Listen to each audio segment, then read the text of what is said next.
चलिए। तो मैंने क्या बताया आपको कि it is a general principle. किसी और के किए हुए इंडिपेंडेंट एक्ट के लिए आपको रिस्पॉन्सिबल नहीं माना जाता।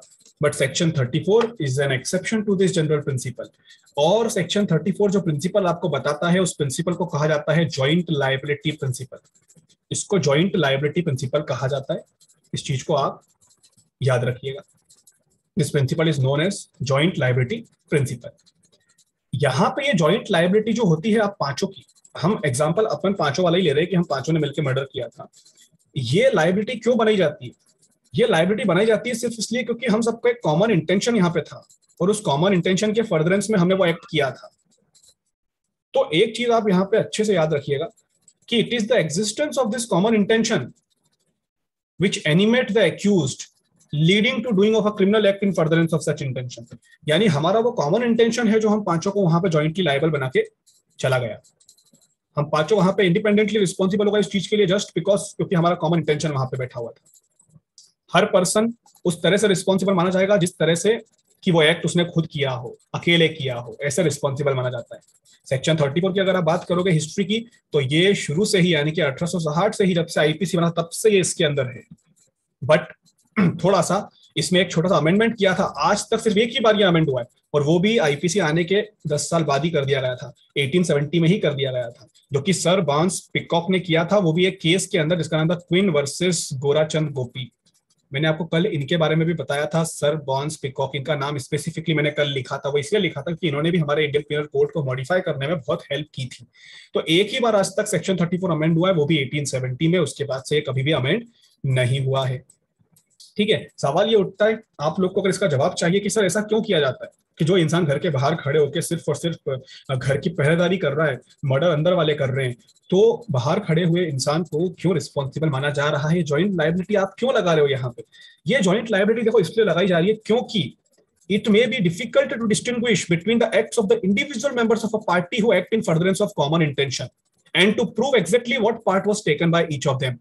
आप खुद एक प्रूडेंट मैन जैसे सोचो, आप अपने आप को एक कॉमन मैन समझो, या फिर आप अपने आप को एक जज समझो वहां कुर्सी पे बैठा हुआ। आपके पास ये केस आया कि 5 लोगों ने मिलकर किसी की हत्या की है। वो पांचों लोग आपस में लड़ रहे हैं कि भाई देख मैंने चाकू को हाथ में लगाया था, तू झूठ बोल रहा है, भाई देख मैं तो घर के बाहर खड़ा था, तू नहीं बोला था। वो आपस में ही लड़ते रहेंगे, और आप इस चीज को डिस्टिंग्विश भी नहीं कर सकते कि उन पांचों ने इंडिविजुअली क्या क्या किया है। एक चीज तो क्लियर है कि उन पांचों का कॉमन इंटेंशन मर्डर करने का था, बट उन पांचों ने वहां जाके क्या क्या एक्ट किया है इंडिपेंडेंटली, इस चीज को डिस्टिंग्विश करना बहुत मुश्किल होता है। और इस चीज को प्रूव करना तो उससे भी ज्यादा मुश्किल है कि क्या पार्ट किस इंसान ने किया था उन पांचों में से। तो ऐसा अगर होगा तो बेनिफिट ऑफ डाउट क्रिएट होगा, और बेनिफिट ऑफ डाउट तो हमेशा एक्यूज्ड को मिलता है। तो ऐसे तो 5-5 6-6 लोग मिलकर जा जाके मर्डर करेंगे किसी ना किसी का, और फिर एक बेनिफिट ऑफ डाउट लेके बरी हो जाएंगे। तो ये तो क्रिमिनल लॉ होने का, पिनल लॉ होने का पूरा जो एक वैल्यू है वही खत्म हो जाएगा। तो इसलिए ऐसे प्रिंसिपल की जरूरत भी यहाँ पे है। इसका एक बहुत ही इंपॉर्टेंट केस है Ashok Kumar versus state of Punjab, जो कि 1977 का केस है। इसमें सुप्रीम कोर्ट ने क्या कहा था कि existence of common intention among the participant in a crime is the essential element for application of this section. मतलब कि इस सेक्शन के एप्लीकेबल होने के लिए सिर्फ और सिर्फ एक चीज इंपॉर्टेंट है, और वो है उन पांचों एक्यूज्ड के बीच में कॉमन इंटेंशन का होना। चाहे फिर उनका जो एक्ट हो वो कितना भी डिफरेंट हो, चाहे एक घर के बाहर खड़ा हो, चाहे एक घर के अंदर खड़ा हो, चाहे एक सिर्फ उस घटना की वीडियो रिकॉर्ड कर रहा हो, एनीथिंग, पर एसेंशियल एलिमेंट क्या है? उन सबके बीच में कॉमन इंटेंशन होना। एक बहुत ही इंपॉर्टेंट केस जो सेक्शन 34 का मीनिंग आपको एक्सप्लेन करता है, उस केस का नाम है Barendra Kumar Ghosh versus king emperor. इस केस में ज्यादा कुछ नहीं है देखिए खास, लेकिन ये वो पहला केस में से एक है जिसमें सेक्शन 34 का मीनिंग एक्सप्लेन किया गया था। सेक्शन 34 की वैल्यू एक्सप्लेन की गई थी। इस केस में क्या एक्सप्लेन किया गया था? ऐसा इस केस में ये एक्सप्लेन किया गया था, पहली चीज तो कि भैया ये जो अपना सेक्शन 34 होता है ये एक रूल ऑफ एविडेंस होता है, ये कोई सब्सटेंसिव ऑफेंस नहीं है। देखो हम पांचों ने मिलकर मर्डर किया, मर्डर क्या है? मर्डर एक ऑफेंस है, बट हम पांचों ने मर्डर किया। सेक्शन 34 ऐसा बोल रहा है, तो सेक्शन 34 क्या है? सेक्शन 34 कोई ऑफेंस है क्या? नहीं, सेक्शन 34 ऑफेंस नहीं है। सेक्शन 34 तो रूल ऑफ एविडेंस है। सेक्शन 34 तो हमें सिर्फ ये बता रहा है कि हम पांचों ने मर्डर किया है। सेक्शन 34 ये नहीं बोल रहा है कि आपके ऊपर सेक्शन 34 भी लगेगी, आपके ऊपर धारा 34 भी लगेगी। नहीं भाई, ये कोई अपने आप में ये कोई ऑफेंस नहीं है। इस चीज को समझना, सेक्शन 34 कोई ऑफेंस नहीं है, वो सिर्फ और सिर्फ एक रूल ऑफ एविडेंस है जो आपकी कंस्ट्रक्टिव लायबिलिटी वहां पे बताता है कि आप सब उसके लिए लायबल हो, सिर्फ ये शो करता है, it is a rule of evidence. और सेक्शन 34 ऐसा क्यों करता है? वो एविडेंस देख के करता है कि चूंकि आप पांचों लोग कॉमन इंटेंशन लेके किसी का मर्डर करने गए हो, तो अकॉर्डिंग टू दैट आप सब ने वो मर्डर किया है। ठीक है, उसके बाद एक और चीज, एक और इंपॉर्टेंट केस था गरीब Singh versus state of Punjab. इसमें यह बताया गया था कि सेक्शन 34 तब भी अप्लाई हो सकता है even if no charges framed under that section, provided of course from the evidence it become clear that there was a pre arranged plan to achieve the commonly intended object. 5 लोगों के ऊपर murder का trial चल रहा है ना, 5 लोगों के ऊपर मर्डर का ट्रायल चल रहा है, अभी सेक्शन 34 उनके ऊपर लगाया नहीं गया। यानी अभी कोर्ट को यह नहीं पता कि उन पांचों ने प्री अरेंज प्लान करके कॉमन इंटेंशन के साथ मर्डर करने की कोशिश की थी, ऐसा कुछ कोर्ट को भी पता नहीं चला है। कोर्ट ने इसलिए सेक्शन 34 का चार्ज नहीं बनाया। चार्ज बनना मतलब पता है आप लोग को क्या होता है? जब कोई ऑफेंस होता है, उसकी सब इन्वेस्टिगेशन वगैरह होने के बाद जब फाइनल रिपोर्ट पेश होती है, जब वो मामला कोर्ट में चले जाता है, तो कोर्ट सबसे पहली चीज करती है उस केस पे चार्ज बनाना, यानी कि हर एक इंडिविजुअल पे जिसने भी ऑफेंस किया है उसके ऊपर चार्ज लगाना कि देखो तुमने सेक्शन 302 में मर्डर किया है। फिर वो पूछते हैं उनसे कि तुम्हें ये अपराध स्वीकार है, तुमने जो किया वो स्वीकार कर रहे हो या नहीं कर रहे हो, उसको चार्ज बोलते हैं। तो सेक्शन 34 जो है ना, अगर इनिशियली वो चार्ज में नहीं लिया गया है, बट जब केस के एविडेंस हो रहे हैं तो जज को क्या दिखाई देता है कि वो सब लोगों ने प्री अरेंज प्लान किया था, तो सिर्फ इस एविडेंस को देख के भी जज जो है वो सेक्शन 34 का चार्ज उनके ऊपर लगा सकता है। ठीक है, तो ये चीज आपको याद रखना पड़ेगा। इसको विकेरियस लायबिलिटी का प्रिंसिपल भी कहा जाता है इन क्रिमिनल जूरिस्प्रूडेंस। यानी क्रिमिनल जूरिस्प्रूडेंस के अंदर जो विकेरियस लायबिलिटी का प्रिंसिपल होता है वो सेक्शन 34 में दिया है। अब आप में से कौन कौन जानता है कि विकेरियस लायबिलिटी क्या होता है, और बताइए किस एक्ट से रिलेटेड टर्म है? जो विकेरियस लायबिलिटी टर्म होता है वो किस एक्ट से रिलेटेड होता है और उसका मीनिंग क्या होता है? सर जो वाइकेरियस लायबिलिटी होती है सर, वो लॉ ऑफ टोर्ट के अंदर पढ़ते हैं। और इसका क्या मतलब होता है? सर इसका मतलब ये होता है कि किसी दूसरे के एक्ट के लिए खुद लायबल होना। फॉर एग्जाम्पल जैसे कि जो मास्टर सर्वेंट का रिलेशनशिप हो गया, तो उसके अंदर सर अगर सर कोई भी एक्ट करता है in the course of discharging the duty with the consent of master, तो सर सर्वेंट का जो एक्ट होगा उसके लिए मास्टर भी लायबल होगा। This is called the principle of vicarious liability. Correct. तो एक चीज आप यहाँ पे समझ गए कि ये टॉर्ट, हाँ Can I add one more thing? हाँ बोलिए, बिल्कुल। During the course of employment sir, वो भी एक इम्पोर्टेंट पार्ट है वाइकेरियस लायबिलिटी में। During the course of employment, एक master servant relationship, while defining master servant relationship, we must also keep in mind that it has to be done during the course of employment.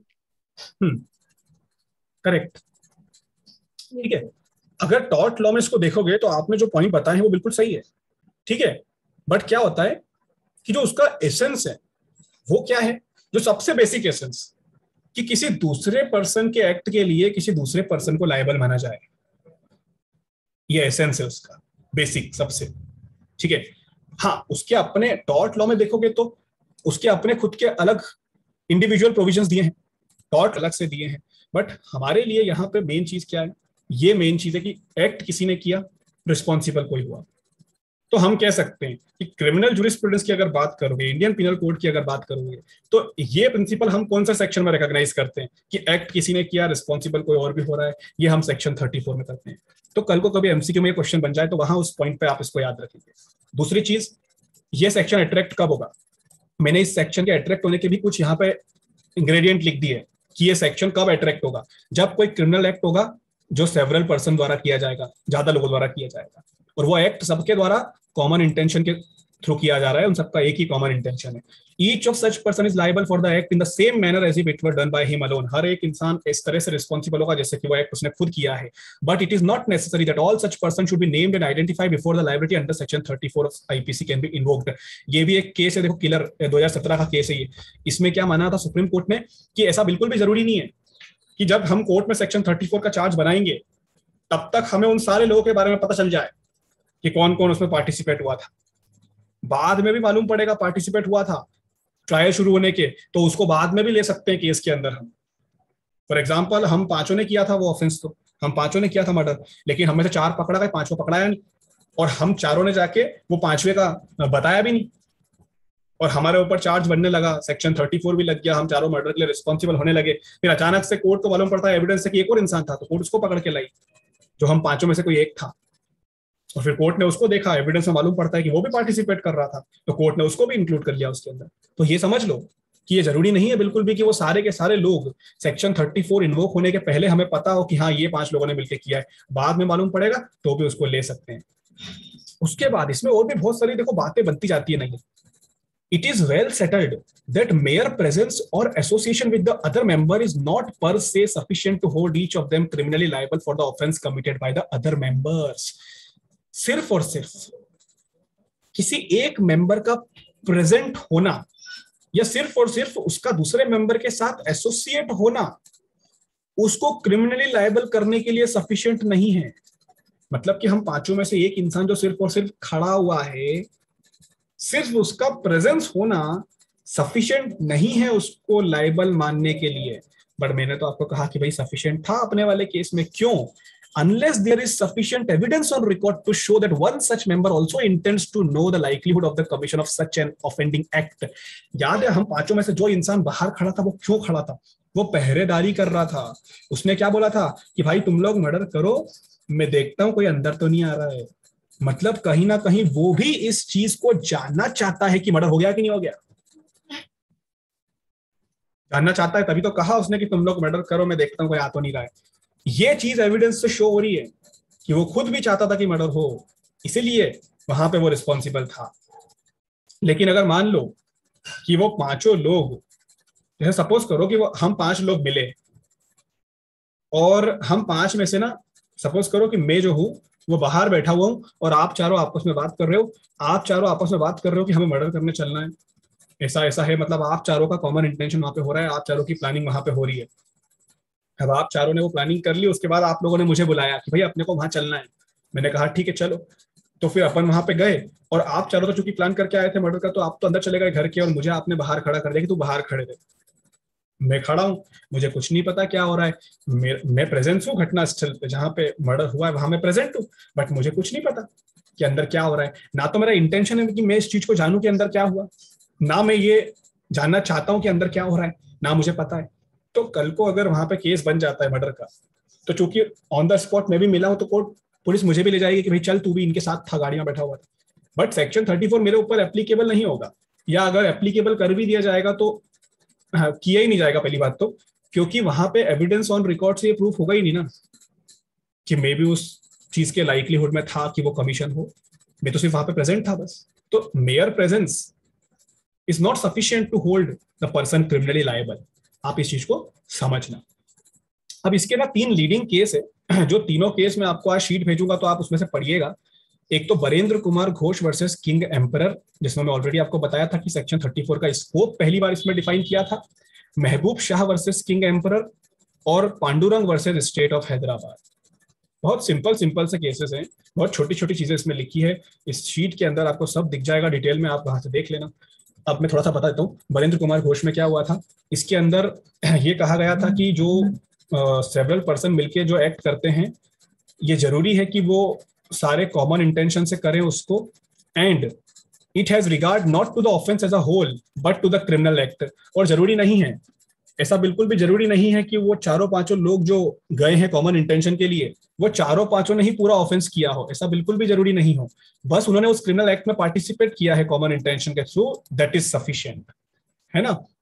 जैसे कि मैं आपको example दे रहा था ना कि हम पांचों में से एक कह रहा था कि यार मैंने तो सिर्फ एक मुक्का मारा है बस, तो मुझे तो सिर्फ मुक्का मारने के लिए पनिश करो। एक बोल रहा है कि सर मैंने चाकू मारा है तो मुझे मर्डर की सजा मिले। तो सेक्शन 34 में बरेंद्र कुमार घोष वाले केस में ये क्लियर कर दिया था कि आपके ऊपर जो क्रिमिनल लायबिलिटी बनती है सेक्शन 34 के कारण, वो इसलिए नहीं बन रही है कि आपने वो पूरा ऑफेंस किया है या पांचों ने चाकू पे हाथ रखा हो, चाकू मारा हो तो ही आप पे वो सेक्शन 34 एप्लीकेबल होगा, ऐसा नहीं है। आप पे सेक्शन 34 एप्लीकेबल हो जाएगा सिर्फ और सिर्फ आपके क्रिमिनल एक्ट के कारण। और क्रिमिनल एक्ट क्या था कि आप पांचों ने कॉमन इंटेंशन के चलते कॉमन इंटेंशन को पूरा करने के कारण मर्डर करने की कोशिश करी या मर्डर किया, बस इस क्रिमिनल एक्ट के कारण सेक्शन 34 अप्लाई हो रहा है। पूरा ऑफेंस आपने किया उससे फर्क नहीं पड़ता, ठीक है, ये हो गया। उसके बाद in the case of a person assaulted by many accused the criminal act is the offence which finally results to the achievement of that criminal act may be the result of the action of several person.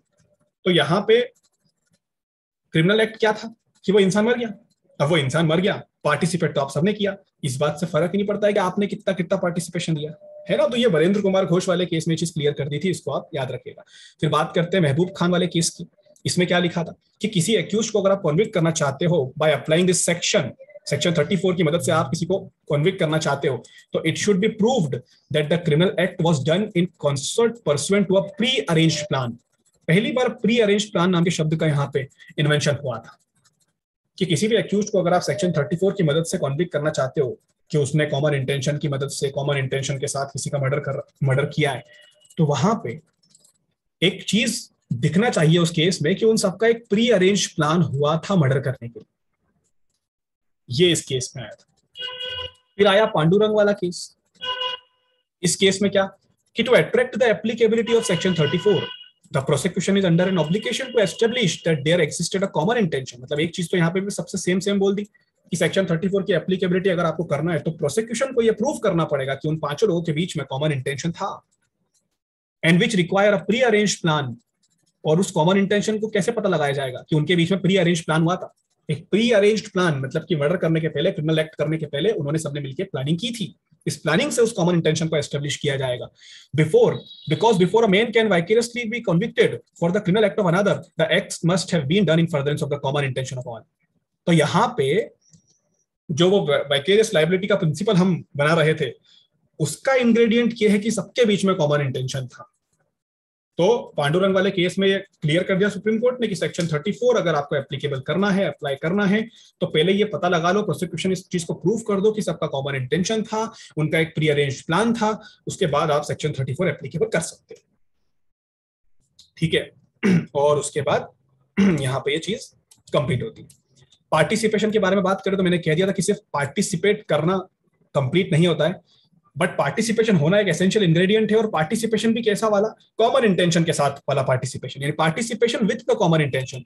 बिना common intention के participate करने को हम participation नहीं मानते, ठीक है। उसके अलावा भी बहुत सारे, देखो मैंने केस यहाँ पे लिखे, शिव प्रसाद, तारा देवी, जर्नैल सिंह। अब ये हर एक केस लो अगर हम डिस्कस करेंगे तो हमारा आईपीसी बहुत लंबा चल जाएगा। तो इसलिए आप ये केस लो जो मैंने बनाए हैं आप इन्हें अच्छे से पढ़िएगा, मैं आपको शीट भेजूंगा, फिर नहीं आए तो आप लोग मुझसे पूछ लेना, ठीक है। क्योंकि अभी भी आप देखो ये कितना कुछ यहाँ पे बचा हुआ आपको दिख जाएगा। बट हाँ, एक चीज जो मैं आपको बताना चाहूंगा अभी फिर से, कि एक सेक्शन 149 भी आपको दिखाई देगा यहाँ पे, थोड़े दिन बाद आपको सेक्शन 149 दिखाई देगा, जहां पे एक वर्ड आता है कॉमन ऑब्जेक्ट। तो यहां से क्वेश्चन बनते हैं कि सेक्शन 34 में और सेक्शन 149 में डिफरेंसेस क्या है, ठीक है। तो पहला डिफरेंस कि सेक्शन 34 में मैंने आपको एक चीज बताई कि सेक्शन 34 जो है वो अपने आप में कोई ऑफेंस नहीं है, है ना। Section 34 does not create itself an offence, it is a rule of evidence. But जब सेक्शन 149 पढ़ेंगे तो आपको वहां पता चलेगा कि वो एक अपने आप में ऑफेंस है, मतलब कि सेक्शन 149 खुद एक चार्ज है, खुद एक ऑफेंस है। उसके बाद आप एक बार सेक्शन 149 तक चले ही जाओ पीछे पेज पर जाके, इसे तो आ जाएगा वो कुछ दिन में, बट फिर भी एक बार अभी भी देख लो। उसमें लिखा है कि every member of unlawful assembly is guilty of the offence committed in prosecution of common object. कोई अनलॉफुल असेंबली के जितने भी मेंबर है, वो सारे मेंबर अगर एक कॉमन ऑब्जेक्ट के साथ कुछ करते हैं तो वो हर कोई रिस्पॉन्सिबल होता है ना।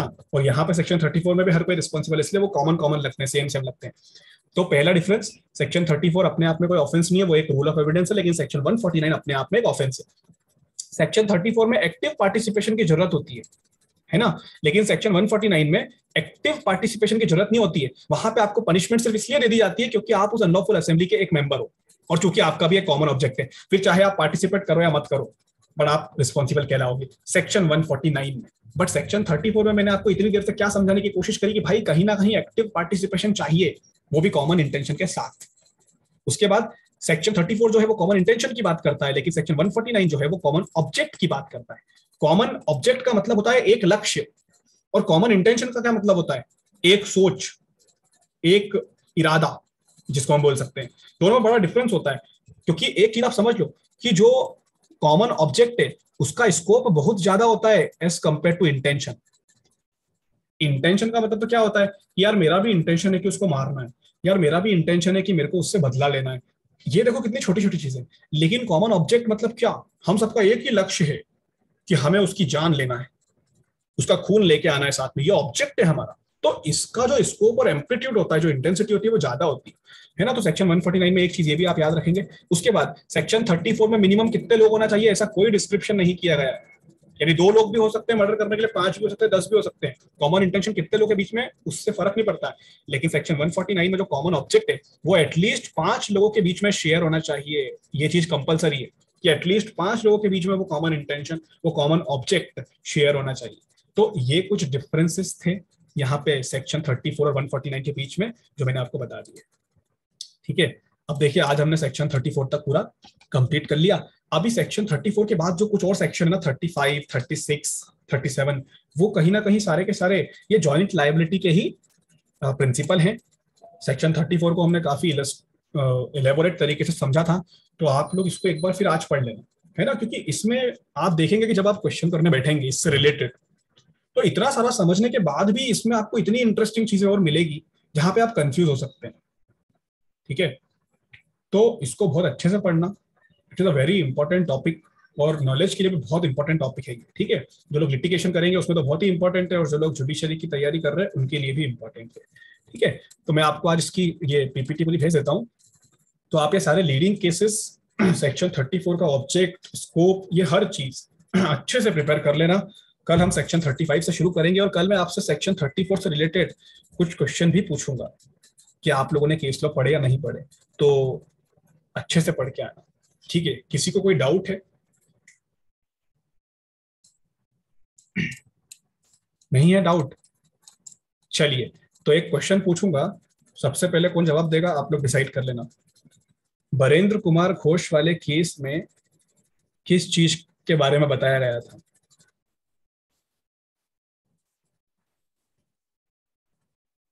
बरेंद्र कुमार घोष वाले केस में किस चीज के बारे में बताया गया था?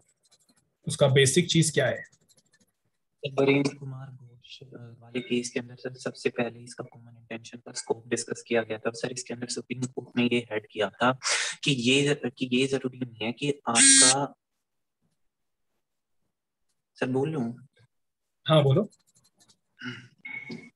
सर इसके अंदर कि आपने जो एक्ट किया है वो मतलब पूरा हुआ है या नहीं हुआ है। एक्ट किया है वो पूरा हुआ है या नहीं हुआ है मतलब? वजह से नहीं फंसाया जा रहा है कि आपने चाकू को हाथ लगाया है, हाथ लगाने से ही मतलब आपको वो कर दिया है, लायबल कर दिया है। आपने उसके अंदर पार्टिसिपेट किया है, इस वजह से लायबल किया जा रहा है। ठीक है, और कोई आंसर देंगे? Sir can I? हाँ हाँ बोलिए। So basically, in this particular case, it was said that common intention is being used only for proving a certain thing in the court of law. Like it alone cannot be. For example, if some of people is charged for murder, then along with murder it will be charged. Like along with murder, they will be charged for common intention. मतलब अकेले common intention के अंदर they cannot be held liable. ठीक है, वैसे आप लोगों ने एक्सप्लेन करने की काफी अच्छी कोशिश की है, बट सबसे बेसिक चीज आप लोग ये याद रखना यहाँ पे कि जो सबसे मेन चीज थी इस सेक्शन की वो सिर्फ इतनी सी थी कि ये क्रिमिनल एक्ट के बारे में बताता है जो सब लोगों ने मिलकर कॉमन इंटेंशन के थ्रू की है, और ये चीज जो है वो पूरे ऑफेंस को एज अ होल, यानी कि पूरे एज अ होल ऑफेंस को ये चीज नहीं देखते हैं, हम सिर्फ क्रिमिनल एक्ट को देखते हैं। ठीक है, मतलब कि वो 5 लोगों ने मिलके क्या किया, वो 5 लोगों ने मिलके क्या किया, सिर्फ इस चीज को देखा जाता है। उन 5 ने इंडिविजुअली क्या किया उसको नहीं देखा जाता। ये इसका बेसिक, कि वो 5 ने मिलके क्या किया इसको देखा जाता है, उन 5 ने इंडिविजुअली क्या किया उसको नहीं देखा जाता है। It is not regard to the offense as a whole, but to the particular criminal act. अब वहां पे particular criminal act क्या था? Particular criminal act ये था कि मर्डर हो गया। What is the result? कि मर्डर हो गया। जो रिजल्ट होता है वो ऑफेंस, वो पर्टिकुलर क्रिमिनल एक्ट जो हुआ है, मर्डर हुआ है, पांचों ने पार्टिसिपेट किया है, इसलिए पांचों मर्डर के लिए रिस्पॉन्सिबल। उस क्रिमिनल एक्ट को अचीव करने के लिए उन हर किसी ने क्या क्या किया, इस चीज से फर्क नहीं पड़ता। ये चीज यहाँ पे इसका बेसिक, ठीक है। बाकी आप लोग का एक्सप्लेनेशन अच्छा था, बट ये बेसिक चीज जरूर लिख देना जब भी कभी ये केस को डिस्क्राइब करोगे, ठीक है। चलिए अब मिलते हैं कल। सेक्शन 35 से कल की शुरुआत की जाएगी और कोशिश करेंगे कि कल 35 से काफी 35 के बाद तो खैर काफी छोटी छोटी चीजें, तो कल कोशिश रहेगी कि कल अपना चैप्टर 2 पूरा कंप्लीट हो जाएगा और हम चैप्टर 3 भी मोस्ट प्रोबेबली कल शुरू कर देंगे, पनिशमेंट वाला, ठीक है। तो कल मिलते हैं, तब तक आप लोग पढ़िए। Okay, thank you. Thank you, sir. Thank you, sir.